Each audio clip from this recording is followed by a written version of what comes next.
Halo semua, ketemu lagi sama aku.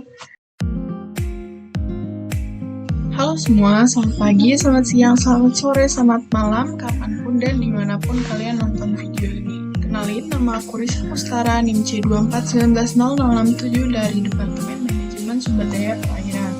Kali ini aku bakal ngejelasin tentang pengantar praktikum laboratorium mata kuliah Biologi Populasi 2021. Ini aku bakal langsung mulai ke penjelasan alat-alat dan bahan untuk analisis DNA di laboratorium. Sebelumnya, aku bakal ngejelasin ke kalian apa aja sih dan bagaimana prosedur operasional baku atau POB di laboratorium. Nah, yang pertama, itu mahasiswa harus membawa surat keterangan dan menyelesaikan administrasi yang berkaitan dengan prosedur peminjaman laboratorium selama waktu tertentu.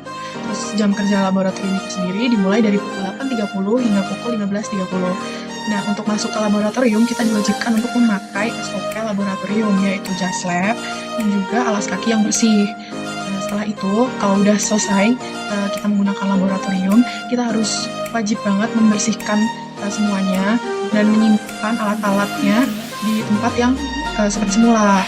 Terus kita juga diharuskan untuk membuang limbah sisa ke praktikum. Selain itu, selama berada di laboratorium, kita wajib menjaga kebersihan dan kenyamanan laboratorium. Untuk alat yang digunakan sendiri itu ada banyak. Yang pertama ada micropipet. Micropipet ini digunakan untuk mengambil larutan dengan volume tertentu. Terus yang kedua ada timbangan digital. Timbangan digital ini berfungsi untuk mengukur bobot sampel atau bahannya. Cara penggunaannya yang pertama yaitu tekan tombol O atau T, lalu masukkan bahan yang akan ditimbang ke dalam timbangan digital, lalu tutup penutupnya. Setelah itu tunggu angka di layar hingga stabil.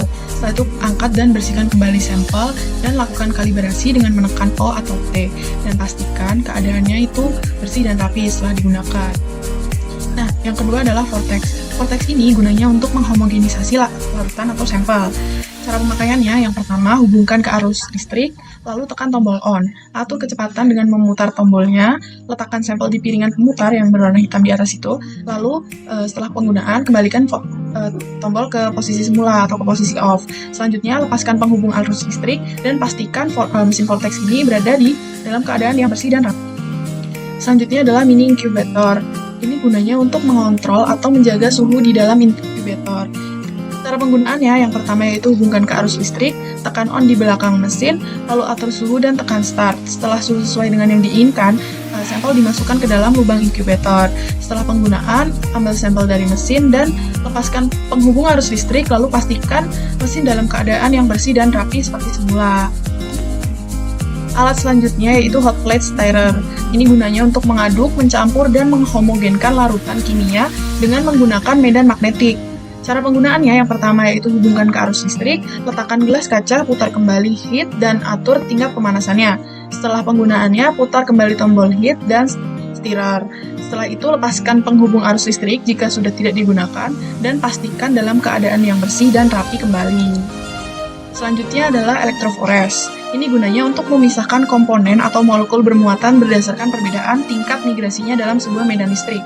Cara penggunaannya yaitu hubungkan ke arus listrik, tekan tombol on, buka tutup elektroforesis, lalu masukkan gel agarosa, tuangkan larutan TAE hingga gelnya terendam. Setelah itu masukkan sampel ke dalam sumur, tutup elektroforesis, atur waktu dan tegangannya, kemudian tekan start. Ambil dan tutup kembali, lepaskan penghubung arus listrik dan pastikan keadaan bersih dan rapi apabila proses elektroforesis telah selesai. Selanjutnya ada UV fluorescent table. Fungsinya yaitu untuk memvisualisasi DNA maupun RNA pada gel agarosa. Cara penggunaannya yaitu 1.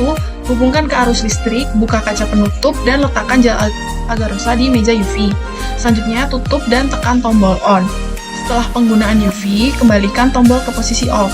Buka dan ambil gel agarosa. Setelah itu keringkan meja UV dengan tisu dan tutup lalu lepaskan penghubung arus listrik.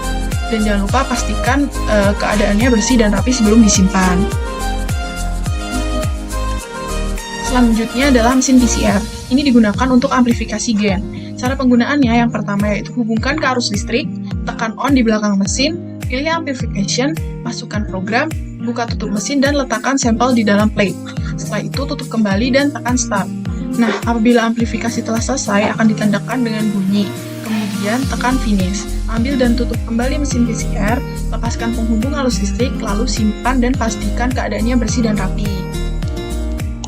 Alat selanjutnya yaitu microcentrifuge. Ini digunakan untuk mengendapkan, memekatkan, dan memisahkan larutan dengan densitas yang berbeda.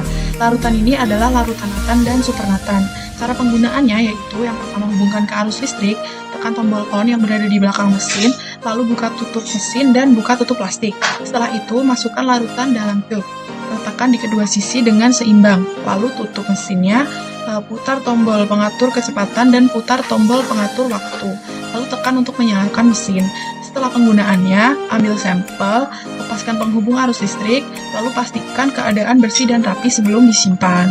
Nah, selanjutnya ada tip micropipette. Tip micropipette ini digunakan bersamaan dengan micropipette. Dipasang ke micropipette, gunakan untuk mengambil dan mengeluarkan sampel dari satu tempat ke tempat yang lain. Gunanya agar mencegah kontaminasi dari bakteri maupun yang lainnya. Selanjutnya adalah box mikrotip. Ini digunakan sebagai tempat mikrotip agar ketika digunakan tidak harus memegangnya dengan tangan sehingga kesterilannya itu terjaga. Selanjutnya ada spatula digunakan untuk mengaduk atau mengambil sampel. Ada gelas piala yang digunakan untuk tempat larutan. Selanjutnya adalah micropestle yang digunakan untuk menghaluskan daging. Dia digunakan untuk menumbuk daging. Nah, selanjutnya ada JD column. JD column ini digunakan saat menggunakan microcentrifuge untuk memisahkan larutan natan dan larutan supernatan. Lalu box ice dan dry ice ini digunakan untuk proses preservasi sampel, yaitu untuk mengawetkan sampel. Selanjutnya ada cetakan gel yang digunakan di saat penggunaan mesin elektrofores dan juga mesin UV. Nah, selanjutnya adalah bahan-bahan yang ada di laboratorium dan digunakan untuk proses analisis DNA. Bahan-bahan ini ada TAE atau triacetat eta yang digunakan sebagai larutan penyangga pada saat proses elektroforesis. Selanjutnya ada loading dye yang digunakan untuk menambah densitas larutan. Ada DNA leader yang digunakan sebagai marker atau penanda ketika elektroforesis produk PCR. Selanjutnya ada DDH2O yang digunakan untuk mengajarkan primer. Ada primer yang digunakan untuk membatasi fragmen dari DNA yang akan diamplifikasi. Ada plate sebagai tempat sampel saat proses sequencing. Selanjutnya ada DNA ratio yang digunakan pada saat metabarcoding untuk mengawetkan sampel. Selanjutnya ada tag PCR, ini adalah kit untuk PCR. Selanjutnya adalah fluorescent yang berfungsi untuk mengubah sinar UV. Selanjutnya ada GBT buffer yang digunakan untuk membantu proses penghancuran jaringan dan sel pada sampel. Ada ProtK yang digunakan untuk merusak protein untuk mengikat lipid. Selanjutnya ada etanol absolut yang digunakan sebagai bahan untuk sterilisasi alat-alat. Sekian pemaparan dari saya tentang alat dan bahan serta prosedur operasional baku di laboratorium